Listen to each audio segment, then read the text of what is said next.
Good afternoon, ladies and gentlemen, I'm John Sisbedy, true and welcome back to Troy, a Total War Saga, with a world-exclusive reveal of the Aeneas campaign mechanics and all sorts of stuff. And seriously, this is a world-exclusive, alright? Creative Assembly have given me, and only me, access to all sorts of footage and information related to the Aeneas campaign. And that means if you want to learn about Aeneas, you've got to watch this video. You can't just go elsewhere and watch somebody else's much more concise video. So I've got a flipping captive audience tonight. I can do what I flipping want. So we're going to have some fun this evening. We're going to be talking about Bronze Age culture, the Iliad, the Aeneid, possibly Troy, a Total War Saga if we've got time, I don't know. Oh, Creative Assembly are really going to regret letting me do this. Anyway, let's dig in and find out the truth behind the myth. Born of a goddess. There he is, there's our lad Aeneas, very proud of the fact he's the son of a goddess, though, to be honest, Aeneas, I wouldn't be, because, yeah, the goddess you're a son of is Aphrodite. She's not actually that good in war. We'll get to that in a minute. And actually, fun fact, literally all three other Trojan factions, Sarpedon, Hector, and Paris, all three of them also have divine ancestry. Specifically, all three of them are descended from Zeus, but we probably shouldn't count that because ultimately everyone's kind of descended from Zeus. Zeus got around a bit, okay. Anyway, let's talk about Aeneas specifically. We'll get to his, specific functions and special abilities later. Let's just start off with, who he actually is. Mighty warrior, son of the love goddess Aphrodite, first cousin of Priam, second only to Hector in military prowess. And hang on. We need to stop everything just for a second, because we need to talk about that claim. Just FYI, most of this video is just going to be a character assassination against Aeneas, who, 1, is 3,000 years old, and 2, is fictional. So that's just what we're doing tonight. Hope you're looking forward to that. Because, I actually laughed the first time I read that, because it's ridiculous, the idea that Aeneas is the second best warrior on the Trojan side. But then I actually thought about it. I double-checked a handful of passages in the Iliad. Then I realised something even more horrifying, from the Trojan point of view. It's actually quite possibly true. Somehow, Aeneas might be the second best Trojan warrior. Okay, just so you understand the issue here, we need to have a look at Aeneas' scorecard. His performance in the Iliad as a hero. So, like all heroes, he murders a couple of no-name nobodies. No one cares about that. Let's just talk about the major duels, the ones that Homer spends more than one line describing. So, in Book 5, Aeneas wants to kill Diomedes, the Greek hero. So, rather than challenging him, like you might be expecting him to do, he goes to find a different Trojan hero, Pandarus, and offers to drive him into battle on a chariot so that Pandarus can kill Diomedes instead. Pandarus accepts and gets killed by Diomedes about 30 seconds later, which I feel is at least partially Aeneas' fault, given, if he'd have been driving properly, they might have avoided the javelin that killed Pandarus. So, Aeneas, after getting a prominent Trojan hero killed, tries to fight Diomedes himself. Diomedes responds by throwing a boulder at Aeneas, and the Iliad is extremely clear on this point, because the Iliad does often go into a great deal of detail on the exact wounds that are inflicted. The boulder hits Aeneas in the groin so hard that it should have killed him. But his mother, the goddess Aphrodite, comes down to Troy to rescue him because he can't manage the war by himself. At which point, Diomedes stabs Aphrodite too, and she drops Aeneas. In the end, Apollo just feels embarrassed about the whole situation and has to intervene to carry off Aeneas and get him healed up. It is the second most humiliating duel in the Iliad. For the most humiliating, we have to skip forward to Book 20, and it's Aeneas again who decides to challenge Achilles. So, Aeneas starts off by failing to hit Achilles with a javelin, and then completely panics when Achilles almost hits him. Doesn't actually hit him, just almost hits him. But, Aeneas just sort of panics anyway, because, you might be starting to suspect cowardice is a bit of a character trait here. At which point he needs to be saved from death by divine intervention again, this time by Poseidon, who, after rescuing him, sits him down and has a chat with him. I'm going to translate the exact thing that Poseidon says from Book 20 for you right now. What god has provoked you to this folly in fighting Achilles, who is both a mightier man in strength and more loved by the gods than you? Just think about that for a second. He had to be saved from certain death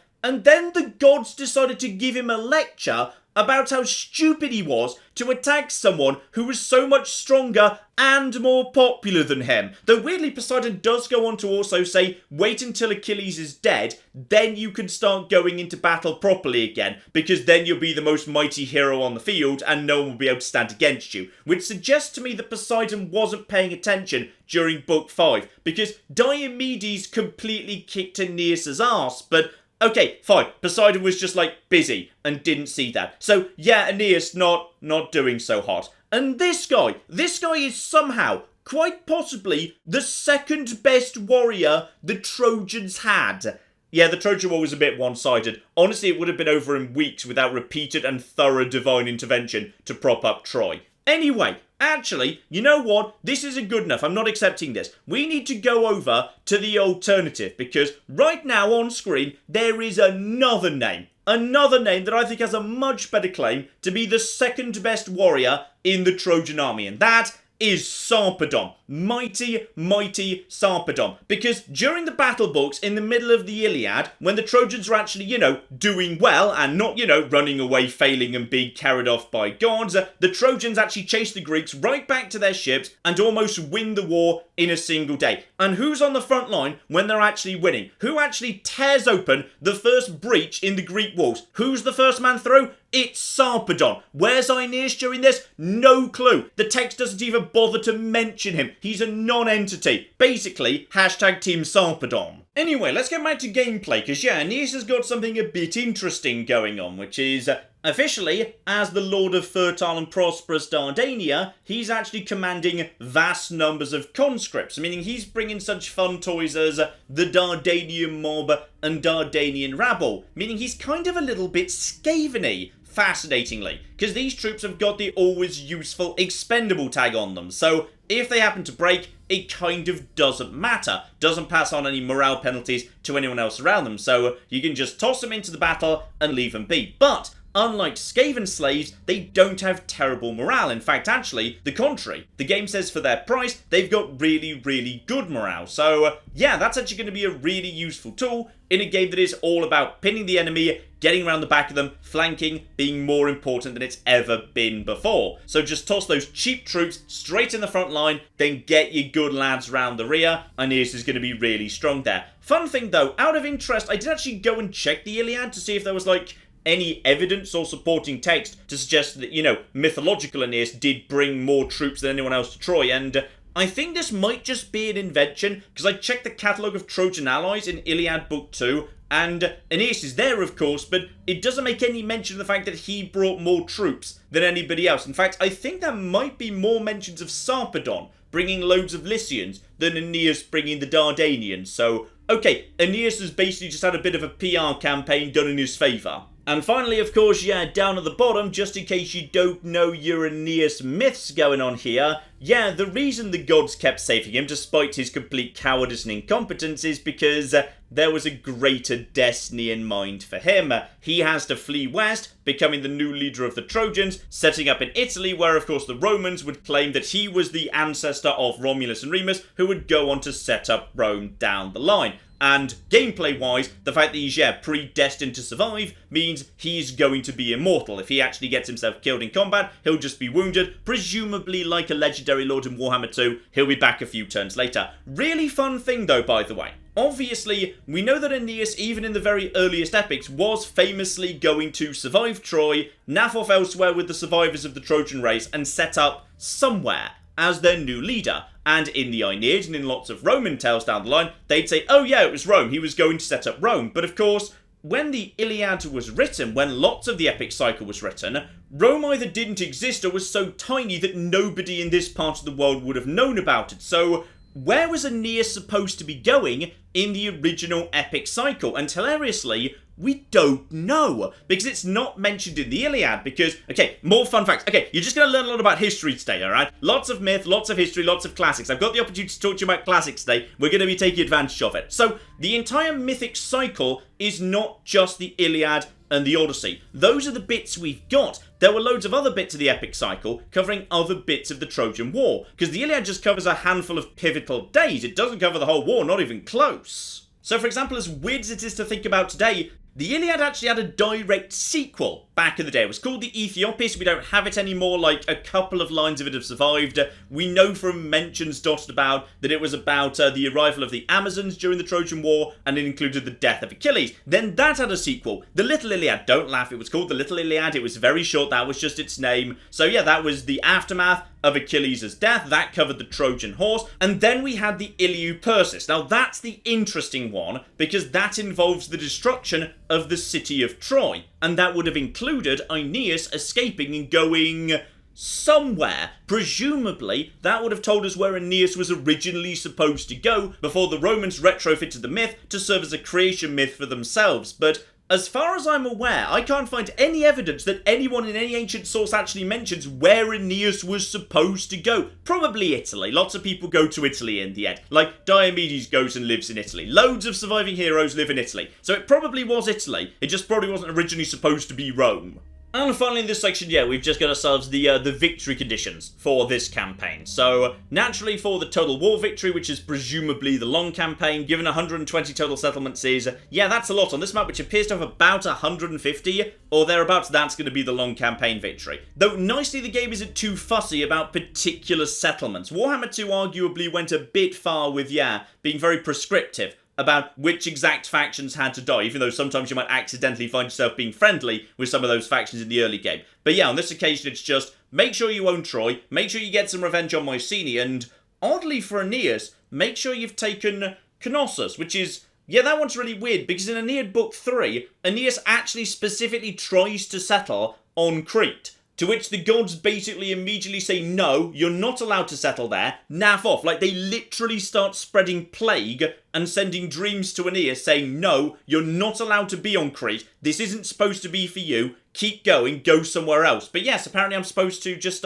actually own Knossos, which is, that just feels weird. Like, there is literally canon that says Aeneas can't live on Crete. He tried. He wanted to settle there. He was, like, setting up laws and building a palace. Then Apollo said, no, you can't. But, okay, in the truth behind the myth, Aeneas has to, like, you know, have a summer home in Knossos. So, let's move on to the next thing here. A little bit of bartering. Now this is the bit that I think is going to be the real highlight of Troy: A Total War Saga, which is, traditionally, in Total War, for pretty much the entire franchise, you've been dealing with a single currency, and it's almost always gold, or some era-appropriate name for gold. Some form of currency, basically. You build your buildings with gold, you train your units with gold, certain buildings cost a certain amount of gold to maintain, your units cost a certain amount of gold to maintain, you've got your one currency, and that's what basically runs the entire campaign. But, no longer. In Troy, you're using 5 separate currencies: food, wood, stone, bronze, and gold. Now, I'll get to the gameplay in a second, because as I've discussed, I'm more into the actual, discussion of classics here. Now, this is a really good thing to do in a Bronze Age Total War game, because in future eras, it makes perfect sense that you're mainly going to be effectively working with gold representing currency, because you're buying and selling things. When you're building a building, you're paying somebody to build it. When you're hiring someone to be in your army, you're literally hiring them. You're paying for their training, for their equipment, and then you're paying their wages going forward. When you get money in, it represents taxation in various forms. But in the Bronze Age, that wouldn't make any sense, because, okay, there's the very beginnings of currency starting to emerge in some societies, but it doesn't really facilitate any of the modern things we would use a currency for. It was very local, it wouldn't really do the job. Instead, everyone is still bartering. Rather than actually trading something for a nice handful of gold coins that you know you'll be able to use for other stuff elsewhere, you have to trade one usable good for another usable good. Your ship full of wood for a ship full of food, or some trade of that nature. Because barter was a big thing that was still going on in the Bronze Age, and in fact, if anything, it exploded. International trade reached levels that had never even been approached in previous eras. Now, you might be wondering why, in the Bronze Age, barter and international trade suddenly exploded. Well, the clue is in the title. Bronze. Everyone's armies started needing a big old pile of bronze, because bronze is really, really darn cool. But in case you don't know your metals, bronze isn't a thing you dig out of the ground. Bronze is an alloy made out of copper and tin. Now, copper's not the least common thing in the world, but say next to iron, it is still pretty darn uncommon. Tin, meanwhile, tin's a real flipping problem, alright? Tin is 40 times rarer in the Earth's crust than copper is. And as I say, copper isn't the most common thing in the world. And as for areas that have both copper and tin, as far as I'm aware, there isn't really one. Alright, copper comes from a handful of places, tin comes from an even smaller handful of places. You cannot set up a city somewhere and just start producing bronze with the local stuff you've got to hand. If you want to be having bronze, and you do, because if you've not got bronze and the next city over does, you're in a lot of trouble, you need to be internationally trading. You need to get hold of copper, tin, or both if you don't have either of them close by to your city. But John, I hear you cry. If iron was vastly more common, why didn't they just use that? Well, they did, to some degree. Just because we're in the Bronze Age, not the Iron Age, doesn't mean they didn't use iron or hadn't discovered it or anything. Absolutely, iron tools and all sorts of various iron bits of equipment were being used all over the shop. But iron wasn't as good as bronze yet. It would be in the future once everyone had got better at, figuring out exactly how to work iron. But iron, you need to have one, really high temperatures, and two, very specific types of furnaces that mean it doesn't end up really, really brittle. At this point in history, iron tended to be brittle, so bronze was superior in every way. Well-worked iron, wrought iron, stuff like that, absolutely, that was better than bronze, but yeah, copper and tin, much lower melting points, much easier to work with, much less fussy metals. So it was much easier to work with bronze at this point in history. I will say though, I find it a bit odd that one of the things you can actually trade is bronze itself, because that doesn't really represent the reality of trade in the Bronze Age. Bronze isn't something that you trade, instead you trade in order to make bronze. Everybody wants bronze, everybody needs bronze, and once you've got it, you're not going to be trading it away, because the demand for bronze is pretty much always going to be higher than the supply. And the last thing you want, having gone to the trouble of actually making some bronze, is, giving it to someone else who might turn it into some nice shields or spiky things and immediately come and attack you with it. No. Once you've made bronze, you'd hold on to it. So it would kind of make a bit more sense if bronze was replaced with tin, because tin is the big limiting factor for producing bronze. But that would actually be kind of inaccurate, because there basically wouldn't be a site anywhere on the map that produces tin. Tin comes from much further afield, like Britain. Alright, there's good evidence that even in the late Bronze Age, people from the Hellenic world were coming all the way round to Britain just to visit Devon and Cornwall because they happen to have a lot of tin. Brittany too, same basic deal. So yeah, people went a very long way for tin. Arguably, tin would be a fun resource, but I can see how you wouldn't be able to put it on the map. So fair enough, we'll just put bronze on the map and pretend it represents like industrial centres that were capable of producing the bronze, and someone in the background is just gathering the requisite copper and tin. The other resources all make sense too, pretty historically accurate all things considered. Wood, absolutely very good evidence for large amounts of wood trade going on in the Bronze Age, I'll get to that in a second. Large scale food imports, they are already a thing because, yeah, during the Bronze Age, cities suddenly started getting bigger than they've ever been before. So cities that didn't have good agricultural land started needing to import large amounts of food. Stone's a bit of an odd one. Stone is an odd currency, because as far as I'm aware, I've never seen any particular evidence whatsoever that stone was being shipped around the Aegean just because it's really heavy and most people just, had it. There were stone quarries all over the place, so people didn't really need to be buying it off a ship or shipping it around. So arguably, yeah, I'd maybe replace stone and bronze with copper and tin, where you've got to have both of them if you want to have bronze to represent how hard bronze was to come by and how you needed two things to produce it. That'd be fun. That'd be very, very fun indeed. And then, of course, we've got gold, very rare, very valuable, makes perfect sense, absolutely fine. Now, let's talk about the gameplay too, because I'm supposed to be talking about the game, so I should probably actually do that. Gameplay-wise, this is really, really good, because it makes sense to say that different resources do different things, rather than just, saying, hey, I've got a giant pile of gold, so now I can do whatever I want. Instead, you've got to gather different resources at different times. Depending on where you are in your campaign and how you're doing, different resources will become more or less pressing. And multi-resource systems are fundamentally really interesting. Three Kingdoms tried this out a little bit because that had a dual currency system where you had gold and you also had food. That was a good, interesting system. But this expands on that significantly, where food keeps your armies marching, wood's needed for basic building, and I would assume shipbuilding, it better be, because selling wood in order to build navies, that was actually a big thing that really did happen during the Bronze Age. Stone for building, bronze for your elite troops that actually need to have, proper bronze armour, bronze shields,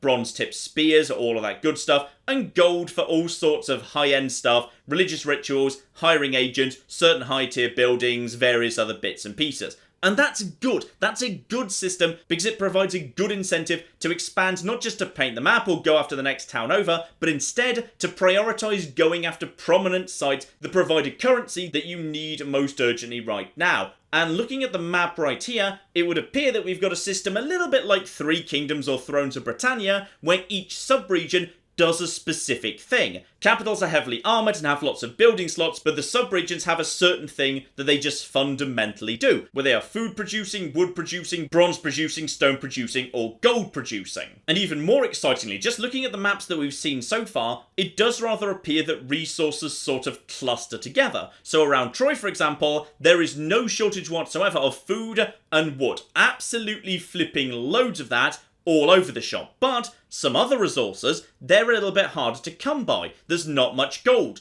There's not much bronze. As a result of that, different societies will evolve in different directions. That food and wood might lead Trojan societies to evolve in a particular way where they can field certain types of troops more than others, build certain types of buildings more than others, whereas elsewhere on the map, they might go in a very different direction. And two, it's going to mean that the Trojans are going to be starving for the other resources, so they might need to go out, expand, try and grab those, and naturally other people are going to be doing the same thing, seeking the food and wood of Troy. So it provides a really good incentive for societies to go to war, not just because they feel like going to war because it's a total war game, but because they actually need the resources that the other is squatting on. And one other brand new thing, by the way, and this one's very interesting indeed. Notice down there in the bottom left, deposits. Some mines have a finite amount of stuff you can mine out of them. So pretty much every Total War game in history, you plonk down a building, the game says when you plonk it down, this is going to produce X gold a turn, and it will produce X gold a turn for the rest of time, potentially with some character or faction or governor modifiers, something of that nature. But basically, the base building will always produce the same thing for the rest of time. Well, no longer. Now, you plonk down a mine, and there's a very real possibility that that mine is going to run dry at some point, meaning you can't just build some mega economy cities right at the back of your empire where they're nice and safe and no one's ever going to get to them, where they've got ludicrous population, incredibly powerful economies, just producing everything you need to dominate the rest of the game, because one, cities can't produce everything, they can only produce what their local province is capable of producing, and two, those resources might well run dry. There are potentially, to some degree, finite resources on the map. Now that I think is the first time we've ever seen that in a Total War game, and I really hope that starts to make itself felt during the late game, when all of a sudden the mines start running dry and there's a massive squabble for the last few resources. Not exactly realistic to how things went in the Bronze Age, but it is representative of a real historical phenomenon, which is, in the Bronze Age, absolutely, this is an age of scarcity. Societies traded more than they ever had at any point in history because they had absolutely no other way to acquire meaningful amounts of the things they desperately needed, and key resources were in short supply in a world where demand was always outstripping supply. Like the Minoans, they made an absolute killing selling a high quality wood to people who didn't have access to wood in their own territories. So much so that there's a viable theory that the reason modern day Crete isn't heavily forested is because it was unsustainably deforested during this period, over 3,000 years ago. As I said a moment ago, tin's so rare, people have sailed all the way to Britain for it. The Bronze Age was, in some ways, a series of societies in a constant state of cold resource war. Cities were growing faster than ever before in history. Trade had to grow ludicrously fast to supply these rapidly expanding populations and rapidly growing armies. If you couldn't get hold of tin, you had no workable army. If you couldn't get hold of wood, you had no navy. For certain societies, if you couldn't get hold of grain, a significant part of your population was going to starve and probably revolt while they were doing it. Trade in this game really should represent an extremely aggressive competition to control and secure resources, and hopefully, with things like the deposit system and extremely limited access to the more rare resources like bronze and gold, that's going to be the case, because if that's how the campaign plays out, that is going to be a really new Total War experience that I'm 100% up for. Especially as you can see here, if we just kind of look at recruitment very quickly, yeah, there's two main resources you need to recruit your armies. Food, which appears to be pretty plentiful, looking at all the screenshots we've seen so far in terms of just the campaign map. That lets you recruit your basic Dardanian rabble and mobs. Absolutely. Your basic lads who aren't properly armoured. But if you want to start recruiting the big lads, the lads with the helmets and the shields and those really nice plumes, you're going to be needing bronze. Lots and lots of bronze. If you can lock down bronze production and thereby stop your competitors getting access to bronze, all of a sudden you can field heavily armoured units that they simply can't because they don't have the resources to train them, giving whoever controls the bronze a huge advantage. And that, historically, makes a huge amount of sense. If you've got one society that's locked down the bronze and one that doesn't have the bronze, yeah, the one without the bronze is in a bit of trouble. So weaponizing trade seems like it's absolutely a viable thing, and oh, that's going to be great if that's how that works. And one final thing too, a very welcome return from Three Kingdoms. We got confirmation in this footage right here. All 5 currencies can be tied into the diplomacy system, just like in Three Kingdoms. So even if someone's not keen on you, you might be able to, just quietly bribe them with certain goods, particularly ones they don't have. Green and red down the bottom right there, indicating which things other societies have lots of and thus don't value particularly highly versus have a shortage of and thus value very highly. Now this here of course is a double-edged sword. I love this system because it means, you know what, if you desperately need to get yourself peace because you're in trouble, you can throw away huge amounts of resources to buy yourself peace. You can bribe people into alliances. You can do all sorts of things with this system, but it is very open to exploitation as well because sometimes the AI makes bad decisions. I remember one instance in Three Kingdoms in particular. Yeah, I was able to actually buy a small settlement's only farmland off them, at which point they immediately realised they were starving to death, and thus I was able to start ripping them off by selling them food that was coming out of the farmland that they just sold me for ridiculously inflated prices. Yeah, they should have seen that one coming, to be perfectly honest. So we'll see if the AI's up to this, because I love this system. I think it's a brilliant system. It makes the whole world more dynamic and interesting, but it is potentially open to exploiting bad decisions by the AI. So we'll see about that.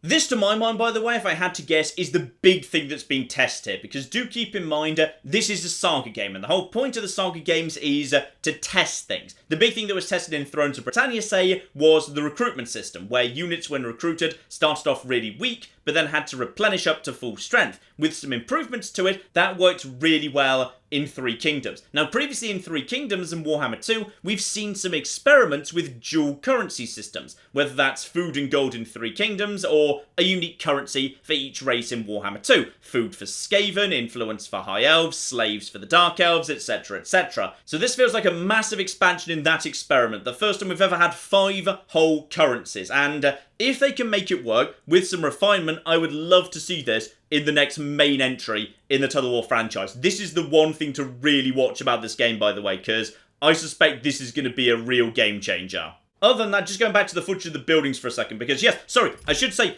this isn't actually my footage. I was sent this footage. It was recorded by Creative Assembly themselves. So that's why the cursor's occasionally moving mysteriously slowly. I do know how a mouse works. It's just I didn't actually record this myself. So yeah, the buildings and city structure, it's all looking very Three Kingdoms-y. You can see there, you've got your capital with lots of building slots, and specifically, you can build things that increase the output of certain types of currency in the sub-region. So if you've got a sub-region where there's plenty of farming going on, obviously double down on farming, and in the main region, try and build and upgrade anything you can that increases the percentage food being produced just to increase that further and further and further. Absolutely lovely. But you can also see one of the lovely consequences of the multiple resource system, which is, yeah, when you've got basic buildings, just a handful of wood will do to build a shack to keep your grain dry. But when you get up to the higher tier stuff, yeah, you're going to be needing yourself wood, you're going to be needing stone, you're going to be needing gold for the really fancy temples. And that just further reinforces the fact that, yeah, the new system, what currency you need is going to change over the course of the game. At the start of the game, you're going to be needing wood, loads of wood, because you're going to have low-tier cities that you're just building the basics in. But as time goes by, yeah, you're going to be needing more stone. By the end of the game, gold is going to be hugely important. At the start of the game, food will be all you need to recruit your basic units. By the end of the game, bronze is going to become more and more important for the elite troops. So as the game goes on, which cities are most important and thus deserve the most investment, that's going to change. And I think that's going to be a really fascinating dynamic tone. Also, really nice quality of life thing here. You may notice, yes indeed, as we already know and we'll get onto in a bit more detail in a second, there are 7 different gods you can worship, each of which provides different bonuses. Bit like how religion used to work in the original Rome Total War, to be honest, where yeah, different temples provide different bonuses. If you want to change your temple, you don't need to demolish it and start again. You can trade it out for a different deity's temple of the same level. Very nice quality of life thing there. Speaking of the temples, by the way, let's just very quickly look at the Divine Will system. This we've seen before in previous previews, but just a reminder in case you've missed those. Yeah, you've got yourself 7 gods and each of them lives at a different level. Neglected, respected, celebrated, or worshipped, where obviously, as you can see there, as you get higher and higher up with various gods, the bonuses start getting pretty wild, right up to unique units or agents you wouldn't otherwise be able to unlock, and major impacts on your empire and the way your army performs. And what I particularly like about this system is these aren't just generic bonuses that are universal goods. They tend to suit particular playstyles, particular empires, particular units. So say Poseidon here, Poseidon being traditionally associated with horses, yeah, he gets you some really nice bonuses for mythic, mounted, and chariot units. So reduction in fatigue, bonuses to morale. Apollo, meanwhile, doesn't actually get hovered over during the footage I've got, but we have seen him previously. He naturally, being, Lord of the Bow and all that, is very good for archers. So, as I do enjoy using range units in Total War, yeah, I'll probably be favouring Apollo quite a lot. And as for campaign benefits, yeah, again, it suits particular playstyles. So, if you properly worship Ares up to level 2, celebrated, you get yourself +1 happiness per war, up to 10 happiness faction-wide. Whereas on the other side, Aphrodite, same deal in reverse. +1 for every non-aggression pact. So, for a particular peaceful trading style, Aphrodite might be more to your liking. Ares, of course, for the more warlike player. As you can see up in the top left, favoured just decays naturally per turn. You can actually spend resources with the options down at the bottom to bump people up. There's also priestesses, I'm pretty sure those are agents that do boost up the god they're dedicated to. And yeah, there'll probably be all sorts of other decisions and whatnot that show up at the beginning of your turn, but we haven't really seen them yet. But it's a Total War game, so that's gonna be a thing. In fact, Aeneas in particular has got a whole bunch of other stuff he could do religion-wise. So, Divine Omens. As a leader and warrior, God-born Aeneas was always considered humble and pious. His people could rely on him to seek out the will of the divine and earn the favour of Olympus. So yeah, drop yourself a big old pile of resources right here, and that generates extra missions for you that convert directly into Divine Will. So therefore, Aeneas is very good at potentially maintaining more positive relationships with more gods than other heroes might be able to.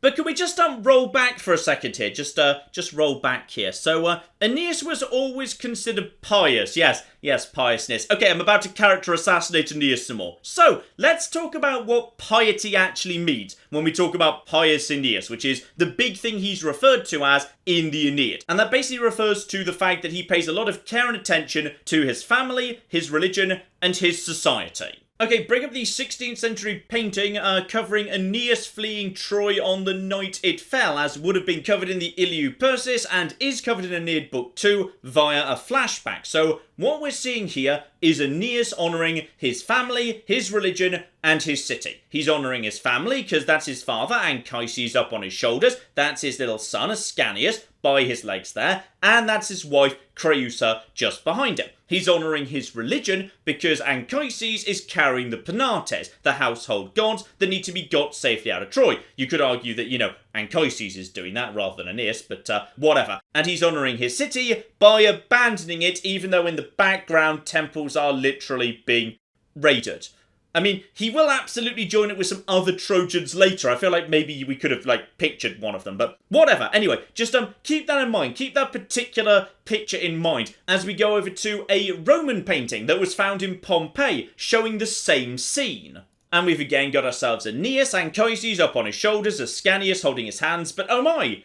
Someone seems to be missing. What's happened here? What's happened to pious Aeneas, the man whose entire identity and virtuous nature is built around, in part, taking care of his family? What happened to Creusa? Well, okay, to answer that, I'm going to do a reading out of the Aeneid right now, out of the end of Book 2 of the Aeneid, where we'll learn all about pious Aeneas, that wonderful man who loves his family so very much and shows them all the respect and care they deserve. I'm going to use a David West translation. This is a really good translation of the Aeneid, by the way. I thoroughly recommend it if you're looking for a good translation of the Aeneid. Great translation. So, yes, this is at the moment when Aeneas has almost escaped with his family from Troy. At that moment, some hostile power confused me and robbed me of my wits. I ran where there was no road, leaving the familiar area of the streets. Then it was that my wife Creusa was torn from me by the cruelty of fate. Whether she stopped, or lost her way, or sat down exhausted, no one can tell. I never saw her again, nor did I look behind me, or think of her, or realise she was lost, until we arrived at the mound and the ancient sanctuary of Ceres. So, okay, just to be absolutely clear, what Aeneas did there. While he was still inside the city, he just basically ran off the road into a back street, managed to make his way out of the burning city, made his way over open ground, and made it to a big mound where the Trojans were gathering. And in that entire period, he didn't once check that his wife was still behind him. He just left her behind. Does he take personal responsibility? No, it was fate. Fate that stopped me from looking behind me. Darn fate and its ability to stop me from turning my neck slightly. Oh, but it gets better yet, because obviously Aeneas would totally have gone and rescued her, found her body, given her appropriate funeral rites that were really, really important elsewhere inside this very epic. But no, because the ghost of Creusa then immediately appears to him and says, "O husband that I love, why do you choose to give yourself to such wild grief? These things do not happen without the approval of the gods. It is not their will that Creusa should go with you when you leave this place. The king of High Olympus does not allow it." And then she basically tells him to go to Italy and specifically says, "Their prosperity is waiting for you, and a kingdom, and a royal bride." So yeah, she just gave Aeneas permission to basically just go around and, like, you know, play the field a bit once he gets to Italy. And fun fact, no one else saw the ghost. Just Aeneas. So, just to go over the full timeline of events, Mr. Aeneas, you know, we just have to make sure we understand what happened to your wife here.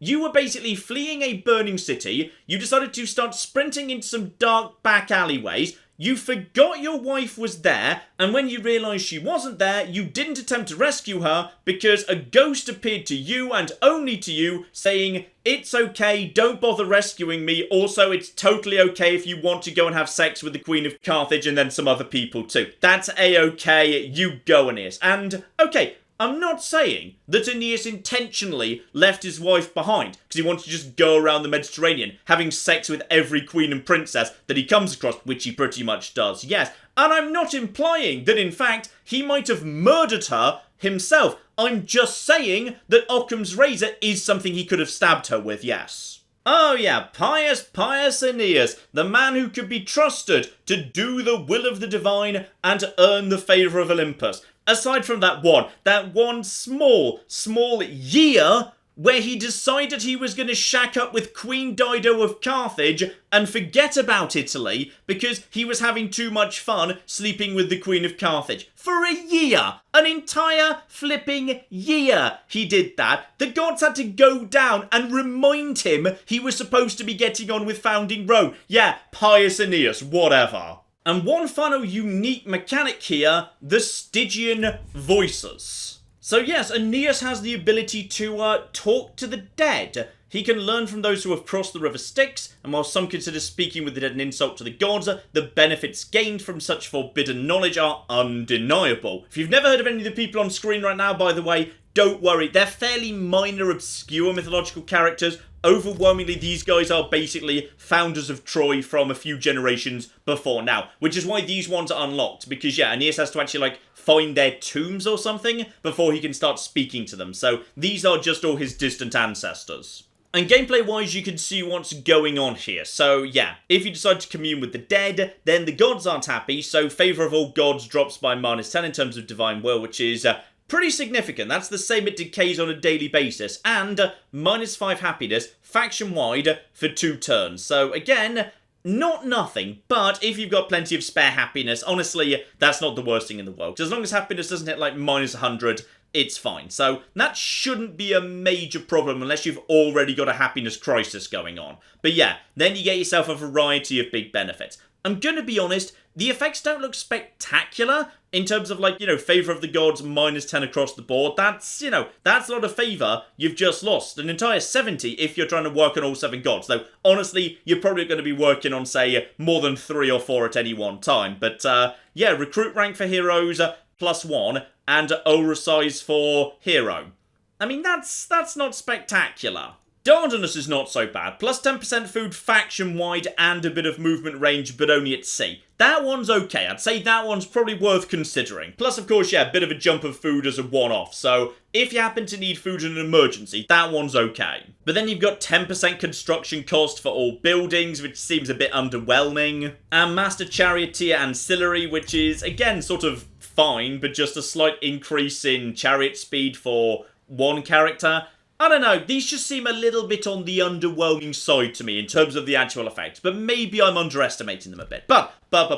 Okay, we need to talk about the mythology though, because this is interesting stuff. You see, what we're seeing right now is an actual real religious thing that happened in the ancient Greek world, which is an attempt to honour and speak to the dead. It was called Nicaea, and the basic idea is you find yourself a big old cave or a big pit or something, and you just sort of assume that if it's sufficiently deep and no one's explored it, well, it probably goes all the way down to Hades. So then you get yourself some offerings in the form of, like, animals, you sacrifice them, and you splash the blood around the hole. And the idea is the ghosts like the blood, so they come up out of Hades to lick the blood up. Now, quite why Hades would just allow ghosts to leave the underworld is not 100% clear, and if they could just leave any time, why do they stay down there, given, like, we know there are bad places or places that are not so fun down in the underworld from Book 6 of the Aeneid and Book 11 of the Odyssey. Okay, the ghosts just, like, occasionally pop up for some blood. It's fine. It's called Nicaea. It was a real thing.